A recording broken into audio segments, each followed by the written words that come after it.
السلام علیکم، میں ہوں رضوان اشرف۔ جب سے مقبوضہ جموں کشمیر کے اندر دہشت گردی کا واقعہ پیش آیا ہے تو بھارت کی جانب سے مسلسل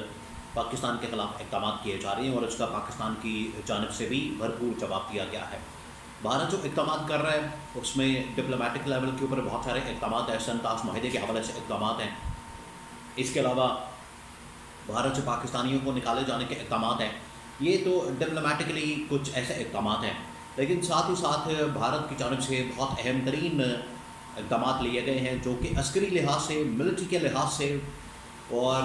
فوج کے لحاظ سے انتہائی اہمیت کے حامل ہے، اور اس سے اندازہ کیا جا سکتا ہے کہ بھارت جو ہے ایک نئی جنگ چھیڑنا چاہتا ہے اور اس مسئلے کو ہوا دینا چاہتا ہے، اس خطے کے اندر کشیدگی چاہتا ہے اور اس خطے کے اندر بالکل اسرائیل کی طرح اپنا کردار ادا کرنا چاہتا ہے، اسرائیل کی طرح اپنی بدماشی دکھانا چاہتا ہے، اسرائیل کی طرح یہاں پر ایک بدماشی والا کام کرنا چاہتا ہے۔ جس طریقے سے اسرائیل فلسطین کے اوپر حملہ آور ہوتا ہے اور وہاں پر حملہ کرتا ہے، بھارت بالکل اسی طرز کے اوپر اس خطے کے اندر اپنا اجارہ داری قائم کرنا چاہتا ہے، لیکن اس کی بھول ہے کیونکہ یہ خطہ ویسا خطہ نہیں ہے۔ یہاں پر ایک طرف چائنا ہے، ایک طرف پاکستان ہے جو ایٹمی طاقت ہے، جو چین ایٹمی طاقت ہے، تو یہ اتنا آسان نہیں ہے بھارت کے لیے۔ بہرحال بھارت کی جانب سے کچھ ایسے اقدامات کیے گئے ہیں جس سے ایسا لگتا ہے کہ اب اس کی جانب سے کوئی نہ کوئی ایڈونچر کیا جا سکتا ہے، پاکستان کے اوپر حملہ کیا جا سکتا ہے، اور رات گئے جو ہے بہت اہم ترین ڈیولپمنٹس ہوئی ہیں۔ اس کے حوالے سے بڑی اہم ترین معلومات میرے پاس موجود ہے، وہ آپ کے ساتھ میں شیئر کرتا ہوں تاکہ پچھلے 24 گھنٹوں کے دوران خاص طور پر رات کے وقت میں جو ڈیولپمنٹس ہوئی ہیں ان کا آپ کو پتہ لگ سکے، اس کے بارے میں آپ کو اندازہ ہو سکے کہ انڈیا کے اس وقت دماغ میں چل کیا رہا، وہاں حکومت کیا سوچ رہی ہے، لوگ کیا سوچ رہے ہیں، وہاں کی جو سرکار ہے وہ کیا سوچ رہی ہے، وہاں کی اسٹیبلشمنٹ، وہاں کی فوج کیا سوچ رہی ہے، اور پاکستان نے کس طرح سے جواب دیا۔ بھارت کی جانب سے ایک بار پھر سے پاکستان کے اوپر جو ہے وہ ایک قسم کا سفارتی سطح کے اوپر بھی حملہ کیا گیا ہے اور ان کی جانب سے جو ہے مختلف حملے کیے جا رہے ہیں۔ پہلے انہوں نے سنتاس معاہدہ توڑا، سنتاس معاہدے کے تحت پاکستان کو جتنا پانی ملتا ہے مختلف دریاؤں کی شکل میں وہ اس کے اوپر بند کر دیا، اس کو ختم کر دیا، اس کو توڑ دیا، جو کہ انٹرنیشنل کنونشن کی وائلیشن ہے۔ یہ کسی صورت انڈیا جو ہے تنہا تنہا اکیلا نہیں کر سکتا،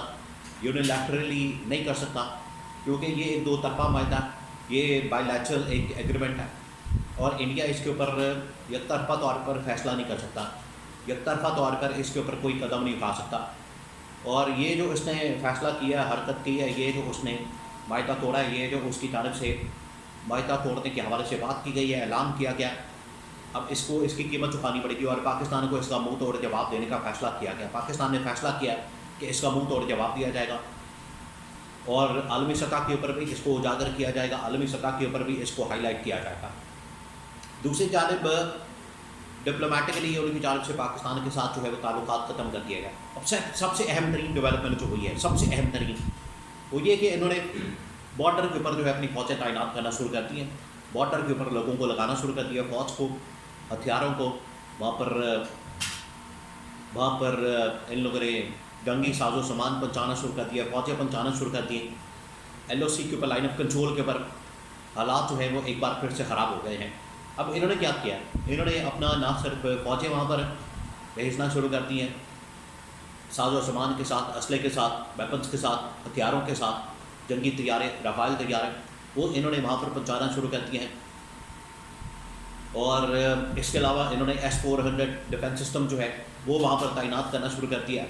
تو ان کی جانب سے بھرپور طریقے سے ڈیولپمنٹس کی جا رہی ہے۔ یہ ڈیفنس کے حوالے سے، یہ انہوں نے اپنے ڈیفنس کے لیے جو فوجیں ہیں، ڈیفنس سسٹم ہے اور تیاری ہیں، سب کچھ وہاں پر تعینات کر دیا ہے۔ اس کا مطلب یہ ہے کہ اگر یہ ڈیفنس کے لیے اپنا یہ سارا کچھ لگا رہے ہیں تو اس کا واضح طور پر ثبوت ہے، یہ اس چیز کا ثبوت ہے کہ ان کی جانب سے پر حملہ بھی کیا جائے گا، ان کی جانب سے کسی وقت بھی حملہ کیا جا سکتا ہے، اور پاکستان نے اس کا جواب دے دیا ہے۔ اگر یہ حملہ کریں گے تو بالکل اسی طریقے سے ان کو یہ ذہن میں رکھنا چاہیے، بالکل اسی طریقے سے ان کو یہ ذہن نشین کر لینی چاہیے بات، اور لگتا نہیں ہے، میرا نہیں خیال کہ یہ اس مرتبہ کوئی حملہ کرنے کی کوشش کریں گے،